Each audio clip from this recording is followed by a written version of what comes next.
Today I worked on a title, and I even asked Jancy to help me. I wanted to go with something like Familiarity Breeds Contempt, but, and I said, I need a counterpoint. And we sat around and tried to figure out what that counterpoint would be. Finally came up with Familiarity breeds contempt, but awareness breeds thankfulness. Now the reason I wanted to do this is, as we continue to grow,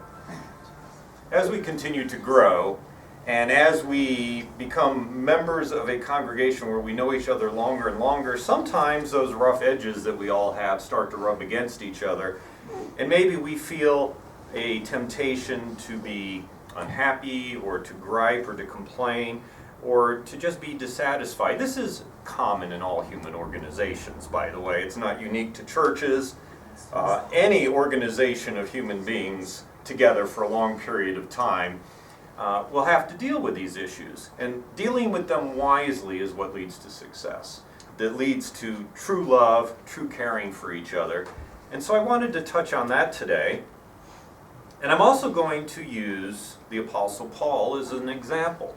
I don't preach from the Bible a lot, but I'm going to today, and set aside the theological differences. What we can see in the book of Corinthians, 1 Corinthians in the New Testament, written by Paul, is a really good picture of what the early church went through in human relations. And so it allows us to see that there's nothing new under the sun. That when you have a group of people who come together, you have to be aware of issues and deal with them wisely in order to be successful. Now, Paul, if you're not aware of it, was a Pharisee who went around persecuting the early church, hated Christians. He was a good Jew, and he hated this weird sect that had been started that followed Jesus, and so he persecuted them at every chance. And then he said that he had a vision, that Jesus appeared to him and said, "Why are you persecuting my people?" And he had this miraculous conversion experience.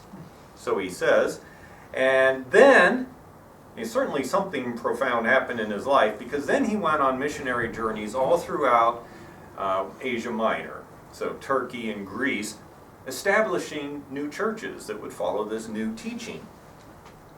And the other thing about Paul was he was preaching to Gentiles as opposed to Jews, because originally Jesus was speaking to Jews. And Paul said, no, this is for the Gentiles, the non-Jews also. One of the churches he established was in the city of Corinth, which is now what is southern Greece. And after he went around and helped to establish all these churches, a few years later he would write letters to the various congregations and deal with whatever issues were coming up or whatever teachings they had questions about.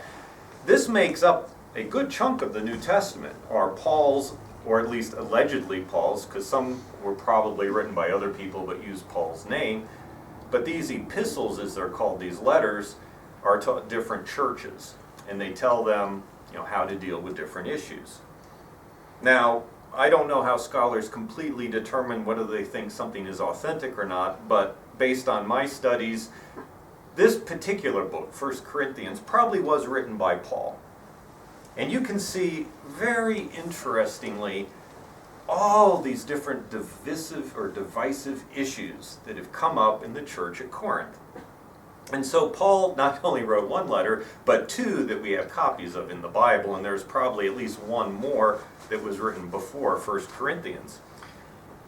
And he says, we need to deal with some issues, the church at Corinth. There are some things going on that are bad, that are poisonous, that are going to destroy you. And we're going to look at some of these, and you can see this stuff goes on today in churches, in organizations, in businesses, business partnerships, in families. These are the things that divide people. The first one is divisions based on personalities. We have the cult of the personality today with celebrities. We have celebrity preachers. We have celebrity religious leaders.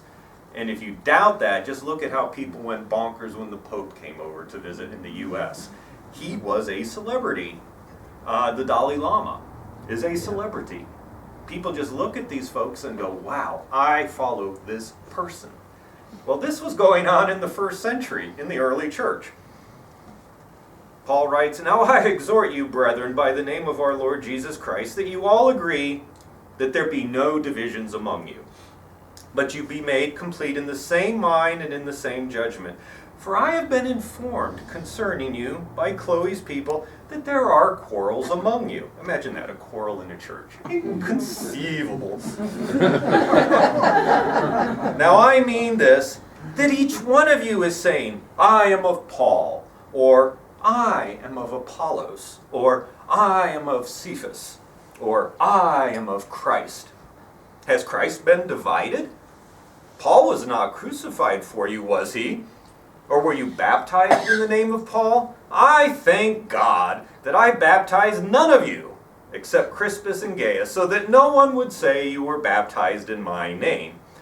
Now you can almost feel the exasperation as Paul is saying these words. What in the world are you doing? You're fighting about which particular person you follow. And if you're not following one particular, well, I don't follow people, I follow Christ. And so now you've got all these little subgroups forming. Which particular leader do you like the most? Which particular teaching sets you apart from the others? This is almost like the birth of denominational divisions within Christianity. They're already disagreeing. We don't know what the different aspects are, but they're being divided by who they follow. Now this is also a danger for Unitarian Universalists in a different sense, because we are an amalgamation of different backgrounds and beliefs and things that we follow. We must also be very careful that we don't say, well, I'm a pagan first, or I'm a Buddhist first, or I'm a atheist first, or I'm a Christian first, and then I'm a Unitarian Universalist, as though, well, I really wish I were doing something else, but I come here because this is what we got in Tullahoma, where they don't burn me in effigy or something.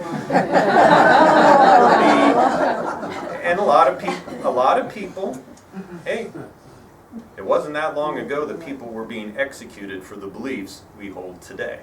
So I don't say that in complete jest. We were the early heretics. And so when we come here from these different backgrounds and beliefs and things that mean the most to us, we have to be very careful that we don't fall into this trap. I am of Paul. I am of Apollos. I am of Christ. Don't start doing the things that divide. We are Unitarian Universalists. We come here together acknowledging our differences. Don't let those differences become divisive things. Let them be things that are of benefit to us as we learn from different perspectives. Paul wanted to see people miraculously transformed because they had become Christians, but what he sees is human nature and human pettiness. And he resorts to calling them children. In chapter 3 he writes, "And I, brethren, could not speak to you as to spiritual men, but as to men of flesh." And whenever the term flesh is used, he's referring to human nature versus spiritual nature. To be called of the flesh means you're not doing very well. It's not a compliment. So I can't speak to you as spiritual men, I have to speak to you as men of flesh, as infants in Christ, babies. I gave you milk to drink, not solid food, for you were not able to receive it. Indeed, even now you are not yet able, for you are still fleshly. This is the guy who founded your church, and he's writing you back and saying you're acting like children. That's exactly what he's saying. For since there is jealousy and strife among you, are you not fleshly, and you're not walking like mere men? For when one says, I am of Paul, and another, I am of Apollos, are you not mere men? What then is Apollos? What then is Paul? Servants through whom you believed, even as the Lord gave opportunity to each one. I planted, Apollos watered, but God was causing the growth. So he's trying to point out, you are focusing on the wrong thing. Now, this, again, set aside the theology. You don't have to be a Christian. You don't have to believe in God. What he's saying is, we are just teachers. And you're getting all hung up on the teacher. And you see this in all religions. You certainly see it in Islam, where people are killing each other over the teachers. You see it in Buddhism, where you have all these different sects, and they're saying, well, if only you followed the true original writings of Buddha. instead of these later writings that are clearly not of Buddha. You see this in every religion. You certainly see it in Christianity. Amazing as it may be to you, the form of Christianity we were in college looked at the Catholic Church as not Christian. Totally not Christian. Many Protestant denominations is at best deluded, at worst doing Satan's work, because they had departed from the true teachings. So this happens in all religions, these divisions. And he says, don't do that. Don't focus on the individual. Focus on the teaching. Focus on the ultimate truth. Later on, he deals with a few other issues. There was a man in the church who was kept in the church, accepted in the church, who was living with his father's wife. And he says, this is disgusting. Even the heathens don't do this. But this guy's doing it, and you're embracing him and accepting him. And he says, what you need to do is kick him out and turn him over to Satan. For this little bit of yeast will leaven the whole batch of dough. So in Paul's mind, they're tolerating great evil, and they're not willing to deal with it. In the next chapter, he also says, and even though you're all supposed to be saints, you're all supposed to be saved, you're supposed to be better, you're suing each other in civil court. You're taking your fellow brethren to court. And this is so embarrassing. How stupid does this look, that you who preach love, that preach this gospel that's supposed to be above all other teachings, and then you trot your problems out to court because you're not wise enough to deal with them amongst yourselves. And he takes them to task for that. Then there's another issue going on. The food in this part of the world was often sacrificed to idols before it was sold. And so the church members are saying, well, that's no big deal. You know, the idols aren't anything, so we'll still eat this food. Doesn't matter to us if it's been sacrificed to idols or not. And Paul says, well, technically that's true. You know, the idols are nothing.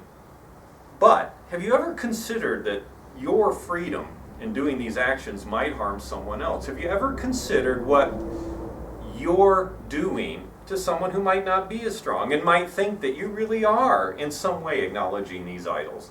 And he encourages them to think very carefully about acting in a way that they think is freely allowed but could still cause harm to someone else. Be aware of how your actions can negatively impact somebody else. Then he goes on to women in the church. And this is the one area where Paul totally gets it wrong. But it was an issue. Yeah, you're welcome. If, you know, people who don't know their Bible don't fully grasp how women are treated, especially by Paul. Paul did not like women. No. In fact, Paul said that if you're not married, it's better than not to get married. The end is near, don't get married. And then, I kid you not, this is exactly what he says. However, if you're just burning with lust all the time, go ahead and get married. Just get it over with, because it's better to get married than to just constantly burn with lust. This is how Paul viewed women.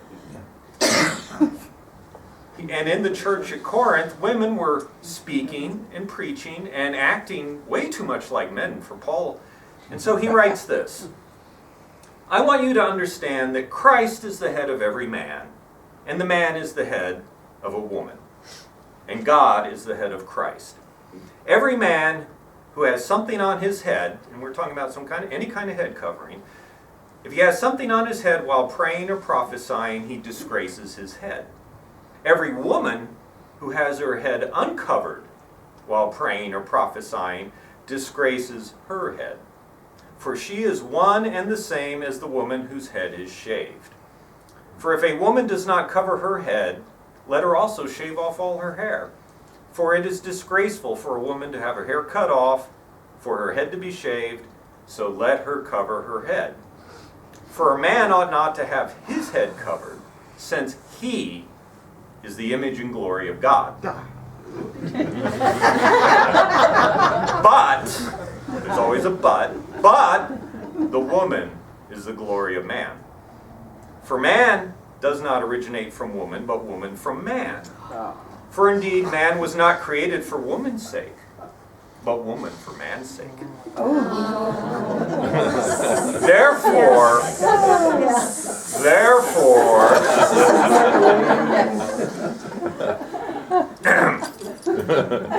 the woman ought to have a symbol of authority on her head because of the angels. And no one knows what that last bit means, because of the angels. No one knows. But the woman has to have a symbol of authority on her head. Paul was putting women in their place.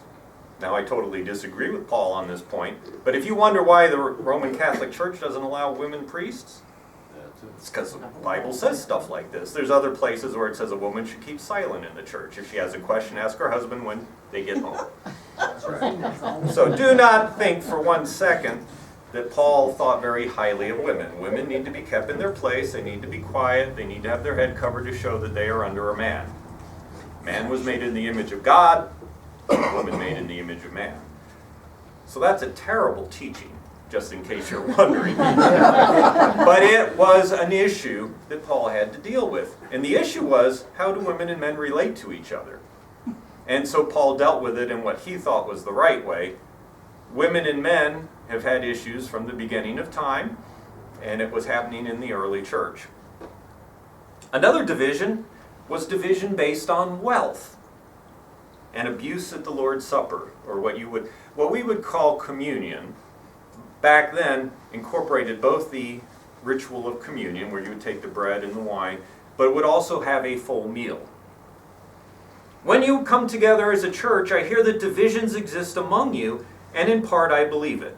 For there must be factions among you, so that those who are approved may become evident among you. Therefore, when you meet together, it is not to eat the Lord's Supper, for in your eating each one takes his own supper first, and one is hungry and another is drunk. What? Do you not have houses in which to eat and drink? Or do you despise the church of God and shame those who have nothing? What shall I say to you? Shall I praise you? In this I will not praise you. During their meals, everyone was bringing their own meal, and they would eat their own meal. And the rich would eat these great meals and drink and get drunk, and the poor would have nothing. There was no sharing of the food. Paul was shocked that they were doing this. He said, if you're going to have a meal, just do it at home, because you're not sharing when you're at the church. And so you had a division, an obvious division, between the rich and the poor. Finally, there was division based on spiritual gifts, speaking in tongues. Speaking in tongues still goes on today in Pentecostal churches. People will stand up and speak in a language they don't really speak. Sometimes it might actually be, at least claimed to be, an actual foreign language. And this was more or less the intent in the New Testament times, was that it was supposed to be a miracle, that you could get up and preach in a language you couldn't normally speak. But then it sort of transcended to this language of angels. It sounds like nonsense to us. Linguists have looked at these things and can't figure out any patterns. So basically people are getting ecstatic and uttering things that aren't a language. And this, by the way, is not unique to Christianity. It happens in other religions also. But it was going on at the Church of Corinth. And not only was it going on, it was being exalted as the most important thing. It was the sign that you were really spiritual, that you could speak in tongues, that the Holy Spirit had filled you. And he spends a lot of time dealing with this. And he says, in response to this ridiculous arguing about which spiritual gift is most important, he says, forget this. What really matters is love. And in chapter 13, you have the famous love chapter, which you have probably heard read at a wedding at some point. If you've been to any kind of Christian wedding, it gets read all the time. But the love chapter, although appropriate for a couple getting married, isn't really dealing with this romantic love of a newlywed couple. It's dealing with the daily love, the daily care for other people in your congregation. Paul has just spent 12 chapters laying out all the divisive issues and all the problems in the church at Corinth. And then he talks about love. If I speak with the tongues of men and angels and do not have love, I have become a noisy gong or a clanging cymbal. If you do all these great spiritual things and don't have love, you're just making a bunch of noise. If I have the gift of prophecy, and prophecy, by the way, is not foretelling the future in this sense. Prophecy is speaking the word of God. It's preaching. It's teaching. If I have the gift of prophecy and know all mysteries and all knowledge, and I have all faith so as to remove mountains, but I have not love, I am nothing. I am nothing. And if I give all my possessions to feed the poor, and I surrender my body to be burned, but do not have love, it profits me nothing. Love is patient, love is kind, and is not jealous. Love does not brag, and is not arrogant, and does not act unbecomingly. It does not seek its own, it is not provoked. It does not take into account a wrong suffered. It does not rejoice in unrighteousness, it rejoices in the truth. It bears all things, believes all things, hopes all things, and endures all things. Love never fails. If there are gifts of prophecy, they will be done away with. If there are tongues, they will cease. If there is knowledge, it will be done away with. For we know in part and we prophesy in part, but when the perfect comes, the partial will be done away with. And here again, he talks to them about being children. When I was a child, I used to speak like a child, think like a child, reason like a child. When I became a man, I did away with childish things. And then I'll skip a little bit, and he's saying, all these divisive issues are childish things. Put them away. But now, faith, hope, love, abide in these three, but the greatest of these is love.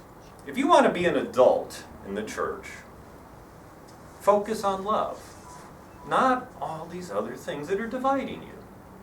Grow up, he says to them. And to grow up, focus on love. Not romantic love, but the love that does all those things I just said. And I'll cover them again briefly in a minute. In summary, we had issues of picking sides, who's the best leader, toleration of improper sexual behavior, inability to resolve problems within the congregation and having to go to civil courts, acting in ways that might harm others, even though technically okay. We have the problem of men versus women, the rich versus the poor, and of course the problem of spiritual pride, of always focusing on having the best spiritual gift. These are all issues that congregations have dealt with throughout history and deal with today, and they are issues we should all be mindful of. These are the pitfalls we should avoid. Although Paul gives clear guidance on each issue, the overall answer is love. Not the gushy, romanticized love we see on Hallmark movies or romantic comedies where people basically look at each other and suddenly fall in love. That's not love. Rather, this is a love that comes from humility and awareness. As Paul says, if I'm a spiritual superstar and I don't have love, I am nothing. If I give everything away and live in poverty and suffer martyrdom, but I don't have love, I am nothing. Love is patient. Love is kind. It's not envious. It's not boastful. It's not arrogant. It is not resentful, irritable, or selfish. Love rejoices in truth and hates wrongdoing. This definition is hardly unique to Christianity, of course. Most religions have something very similar. It's common sense. Intellectually, we would all probably agree with this. It's the practice that's so difficult. So I propose in these times when perhaps, just perhaps, someone starts to get on your nerves, maybe you feel someone has treated you badly, maybe you're not feeling charitable, try a couple of things. And again, we all go through this. If you don't, you are a saint. You're really something special. We all have this at some point in our lives.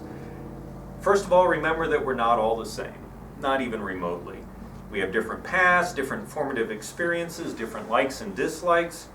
Resist the urge to say in your mind, if only Archibald, I'll say Archibald because we don't have an Archibald. I don't think we've ever had an Archibald. If only Archibald would do things this way, my way, things would be so much better. If only Archibald thought like I did. Well, maybe it'd be better, maybe not. You don't know. The same answer doesn't necessarily work for all people. We are all different. As basic as that sounds, it's so critically important to remember that in practice, that we are all different. And don't think everyone has to act just like you, or behave just like you, or react to circumstances just like you. For instance, I have never enjoyed loud, noisy gatherings. In high school, the very notion of going to a party where music is playing really loud just utterly turned me off. No interest whatsoever. I never went to a rock concert. Don't like to hear loud music. Don't like to have the TV loud. I hate loud noises. And if I'm in a place with a bunch of people talking, I'm trying to have a conversation, that's really hard for me. Other people eat that up. They love the loud music. They love the loud parties. They love being in large groups and have no issues whatsoever. If someone like that looked at me and said, "Oh, Doug, lighten up. You'll love a rock concert." No, I wouldn't. I know me pretty well. I've been around me a long time now. You know, that's just not my cup of tea. It's not that there's anything wrong with rock concerts. It's that I don't like it. And that's okay. And if you like it, that's okay. But don't presume that if I only thought like you, I'd be so much happier, or I'd really enjoy it. Maybe not. And conversely, I must not do that to you. Same thing with the television going. Some people love to have a TV on all the time. They love that background noise. They can do homework, they can read a book, they can do anything with that TV going. It's comforting. To me, it's like nails on a chalkboard. It really is. I hate going into a waiting room in a doctor's office and they got a TV on. That's terrible for me. For other people, it's great. They love it. Okay? Different approaches for different people.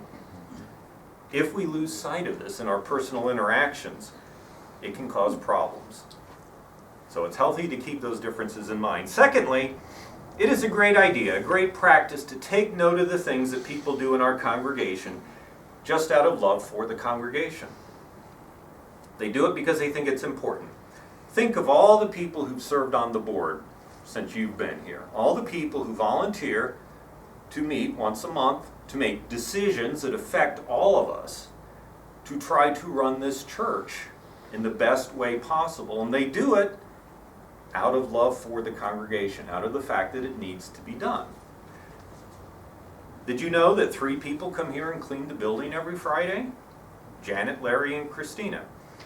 They don't get paid for it. They don't get accolades for it. Not nearly enough. My thanks to you. I know you do it. It's easy to take it for granted. Every Friday they're in here cleaning. Some of you know that Lucy does just about anything that needs to be done around here that doesn't get done.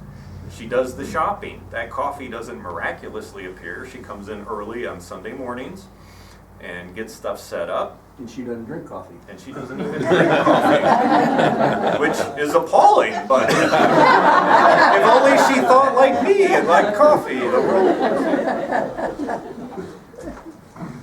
And then she gets those cards that everyone signs and mails out when you're sick, when you've lost someone you love dearly. People who play the piano. Lucy's done it a lot lately. Bill used to do it. He's coming back. Trudy and Jancy have filled in. Many of you have stood up here and given a talk, even though it's probably the last thing you ever wanted to do, and the last thing you thought you'd do when you dared first set foot inside this church and realize suddenly we all share this responsibility. Or those of you who come up and lead a service. We thank you for that. For the people who've lined up our speakers, Casey's done it a lot. Charity's doing it now, and other people have also filled in that role, making calls, sending out emails, making sure there's someone here every Sunday. All this work gets done because people think it's important. Look in the kitchen after we're finished and see who's in there washing dishes, especially on a potluck Sunday. A lot of people do it. Some of the people I see a great deal are Larry, Keiko, and Cynthia, but others do it too. And the risk of saying thank you to people is that you always miss someone, and I don't mean to miss anyone. There is so much that gets done around here. that we don't even realize. The bridge and the ramp out here was just painted by Peter. No announcement, he just came out and did it. It needed to be done. When we are mindful of all the things people do to make this place function, it helps us to be more thankful. And that's the second part of my sermon title, about thankfulness. Familiarity breeds contempt, but awareness breeds thankfulness. Don't take things for granted. Be aware of what's going on and be thankful for it. Helps you through those rough times. Now, even though we would all agree that this church is important, and why else would we be here if you didn't? There might be times when someone does something to get you angry, exasperated, hurt, disappointed, insulted, or fed up. This is the nature of being human, and we all go through it, because we are all flawed, and all our friends and loved ones here are flawed. We all occasionally do something we wish we hadn't done. And when these times arise, I suggest that you understand and remind yourself that we are all unique, we are all human, we make mistakes, but our tastes and motivations are also radically different from ours. We weren't all raised the same way, and we have different priorities. Be mindful of all these things. Be thankful for the diversity of this group. It is something to be thankful for. If we were all alike, it would be really boring, and we'd find something to fight about anyway. That's why you have hundreds of Christian denominations. Practicing these things, I believe, in my most humble opinion, will help a great deal in keeping us strong and sound and unified.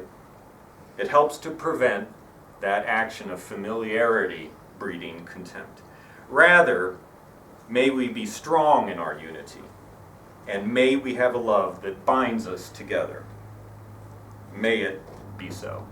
Thank you.